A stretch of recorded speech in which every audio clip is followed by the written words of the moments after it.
Bonjour, merci de nous choisir. Chez vous, c'est l'heure de décryptage. Nous recevons Mamadou Diouf. Nous allons parler du Mali, un casse-tête sécuritaire. Bonjour à vous, Mamadou Diouf. Bonjour Michel. La question, elle est là. Quand on voit tout ce qui se passe au Mali, est-ce qu'on peut dire que ce pays est un casse-tête sécuritaire? Oui, on peut le dire tout à fait. On est en présence d'un casse-tête sécuritaire.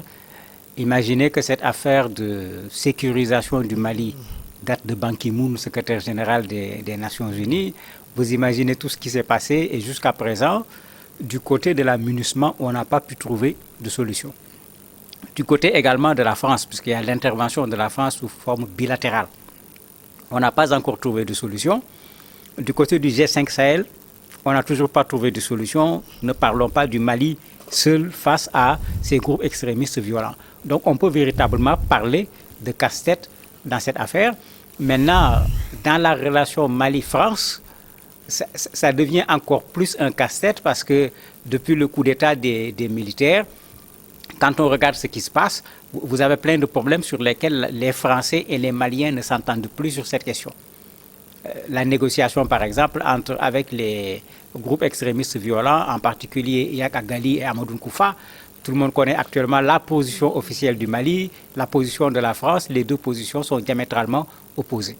L'intervention de Wagner ou des Russes au Mali, la position de la France est totalement opposée à la position du Mali. Et pourtant, en principe, Français et Maliens travaillent ensemble pour la sécurité du Mali. Ça devient effectivement un véritable casse-tête. Mamadou, on est surpris avec toutes ces forces au Mali. Qu'est-ce qui peut expliquer? Aujourd'hui, on peut parler d'échec, l'échec de la sécurisation de ce pays. Oui, ça, on peut parler d'échec puisque les populations même l'ont clairement exprimé. Parce que quand les populations en arrivent à exprimer leur ras-le-bol par rapport aux militaires, et dans certains reportages même, il y a plus grave. Quand les militaires viennent dans des zones reculées, dans les villages, pour venir faire du ratissage ou bien pour venir s'installer, les populations refusent.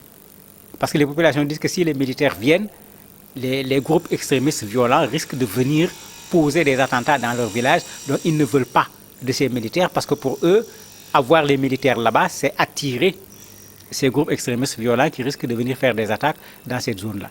Mais vous voyez, vous venez pour sécuriser des gens. Ces gens vous considèrent comme des dangers potentiels, comme des appâts qui risquent d'attirer les groupes extrémistes violents et leurs attentats. Vous voyez ce que ça pose comme problème. Maintenant, de façon globale, on a ici un peu le tableau qui commence à ressembler au tableau qu'on avait vu en Syrie. Chacun vient faire son intervention. Mais c'est au Mali que les gens interviennent. C'est le gouvernement malien que les gens viennent secourir dans cette situation d'insécurité. Mais il est important, sinon même il est indispensable, que les G5 Sahel, que la MINUSMA, Barkhane, les autres forces présentes là-bas avec un nombre de soldats moindre, mais avec du matériel en termes de renseignement et autres, mais que tous ces gens-là se mettent ensemble. L'idéal, c'est un commandement unifié. Et à partir d'un commandement unifié, qu'on aille dans le sens de répartir les forces qui sont là-bas en fonction des compétences de ces forces sur le territoire malien. Parce qu'il ne faut pas qu'on oublie que le Mali, ce n'est pas le Togo. C'est plus d'1 million de kilomètres carrés.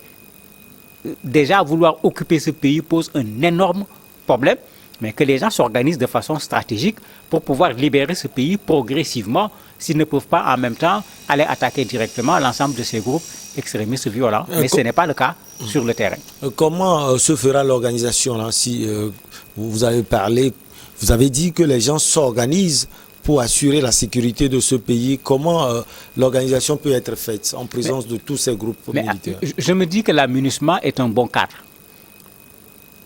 Le G5 est une structure régionale africaine qui peut intégrer la MINUSMA. D'ailleurs, les présidents des 5 pays l'ont demandé que ceux-là deviennent des casques bleus pour que l'ONU prenne en charge également le côté financier et le côté matériel à mettre à disposition de ces soldats. Mais la France n'a qu'à intégrer. La France fait partie de l'ONU. Les autres pays, l'Allemagne, etc., les États-Unis, que tout le monde intègre. Mais en ce moment, avec les forces maliennes, ces gens positionnés en divers endroits au niveau du pays, mais s'ils veulent traquer ces groupes extrémistes violents, ils sont parfaitement capables de le faire. Mais c'est comme si chacun veut agir pour lui-même, selon lui-même, mais finalement, on est là, le nombre de soldats augmente, le nombre de pays qui interviennent augmente. Mais quand on regarde la situation au niveau du Mali, la situation, elle ne s'est pas améliorée. Au contraire, elle s'est aggravée avec des attaques de plus en plus nombreuses, des attaques de plus en plus meurtrières. Et les attaques ne sont plus au nord du Mali seulement, mais c'est un peu partout au niveau du Mali. Vous aviez parlé du rôle des réseaux sociaux récemment dans une émission. Je vous ai reçu ici. Alors aujourd'hui, il faut noter que presque tous les jours, on voit sur les réseaux sociaux des attaques à main armée par-ci et par-là. Est-ce que ces attaques sont vraies ou bien ce sont de simples publications sur les réseaux sociaux? Mais non, une bonne partie des attaques sont vraies, puisqu'ils ont même commencé à attaquer de façon stratégique les convois. Il y a ce qu'on appelle le corridor Dakar-Bamako, où c'est des dizaines de camions, voire même des centaines de camions par jour. Et le Mali dépend de cela, puisque le Mali est alimenté par le port de Dakar essentiellement. Ils les ont attaqués. Ils l'ont fait également dans les transports de troupes de marchandises. Le bus qui a été incendié, c'était des femmes surtout, qui étaient allées dans les marchés hebdomadaires pour acheter des marchandises, pour aller revendre. C'est que d'un point de vue stratégique, ces gens sont en train de vouloir étouffer le Mali. Ils ne s'attaquent pas seulement aux institutions, ils ne s'attaquent pas seulement aux militaires, mais ils essayent de mettre le pays en problème puisqu'ils savent que plus les populations sont en situation de vulnérabilité, plus ces populations pourraient être tentées de dire mais est-ce que ce n'est pas eux la solution parce que l'État malien n'est pas capable de résoudre le problème. Et on le voit malheureusement dans certains témoignages quand on interroge ceux qui ont rejoint ces groupes extrémistes violents. Certains se disent qu'ils ne savaient plus quoi faire entre un État malien qui n'est pas capable d'assumer ses responsabilités et des groupes qui vous créent des problèmes. Et si vous les intégrez, vous et votre famille, vous êtes en sécurité, vous pouvez mener vos activités sans qu'il n'y ait aucun risque par rapport à vous et par rapport à votre famille. Donc il y a un sérieux problème actuellement sur cette question du Mali.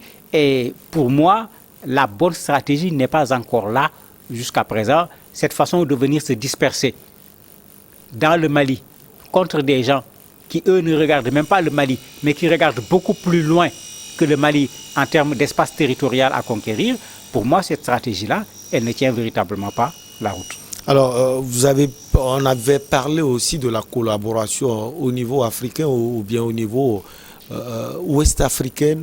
Les deux peuvent se faire également pour apporter une solution sécuritaire au Mali. Oui, mais c'est extrêmement important. Lors de la dernière rencontre sur la sécurité et la paix à Dakar, ce problème est revenu. Mais il y a cette force d'intervention rapide de l'Union africaine qui doit être constituée de 25 000 hommes, très bien préparés, très bien équipés, qui sont capables en un temps extrêmement court de descendre sur un théâtre d'opération et de résoudre les problèmes. Mais il faut que cette force soit mise sur pied. Et cette force sera composée des soldats de plusieurs pays, pas d'un seul pays. Mais si on avait mis sur pied cette force-là, qu'on amène ne serait-ce que la moitié, 12 500 hommes au Mali, avec le matériel qu'il faut, qu'ils soient en mesure, quand il y a des problèmes quelque part, avec bien sûr un dispositif sur le plan aérien, de pouvoir intervenir de façon extrêmement rapide, je ne crois pas que la situation du Mali serait là où elle se trouve aujourd'hui. Mais malheureusement, cette force, on en parle depuis je ne sais plus quand, mais pour le moment, concrètement sur le terrain, il n'y a absolument rien. Alors que nos armées, nos soldats, tout le monde sait dans quelles conditions ils se trouvent. Et comme le disait le président nigérien lors de la même rencontre, ces gens ont bénéficié de l'arsenal libyen, de sorte qu'ils disposent d'armes modernes, sophistiquées, en quantité, achetées à petit prix, que parfois les soldats qui sont en face d'eux n'ont pas. Mais en ce moment, s'ils ont une force de feu qui peut être plus importante que la force de feu de nos forces régulières, vous imaginez que quand il y a combat, ce n'est pas une surprise quand on compte les morts parmi les forces régulières.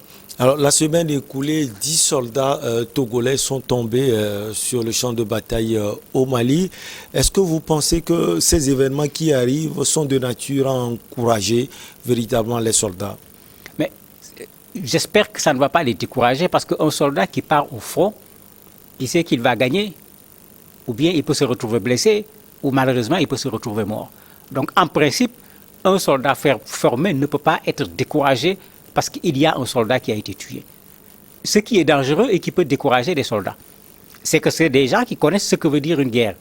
C'est des gens qui savent ce que veut dire une stratégie. C'est des gens qui, quand ils entendent l'adversaire tirer, même sans voir l'arme, ils peuvent avoir une idée sur quelle arme est en train de tirer.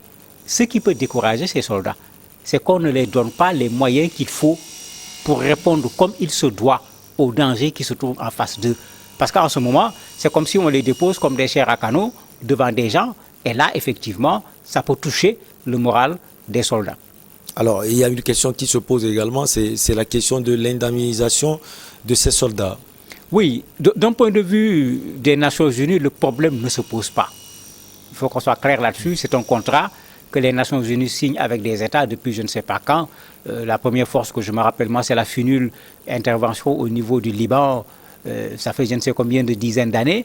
Mais quand il y a des soldats qui tombent, autant il est prévu une rémunération pour ces soldats, autant il est prévu également quelque chose quand il y a des soldats qui tombent au niveau du front. Maintenant, l'ONU ne contracte pas directement avec le soldat. Il contracte avec l'État qui envoie ces soldats sous l'appellation des casques bleus et ils deviennent des soldats des Nations Unies par l'entremise de leur pays. C'est pourquoi, même quand ils sont des casques bleus, quand vous regardez sur leur tenue, quelque part dans la tenue, il y a quelque chose qui indique la nationalité de ce casque bleu.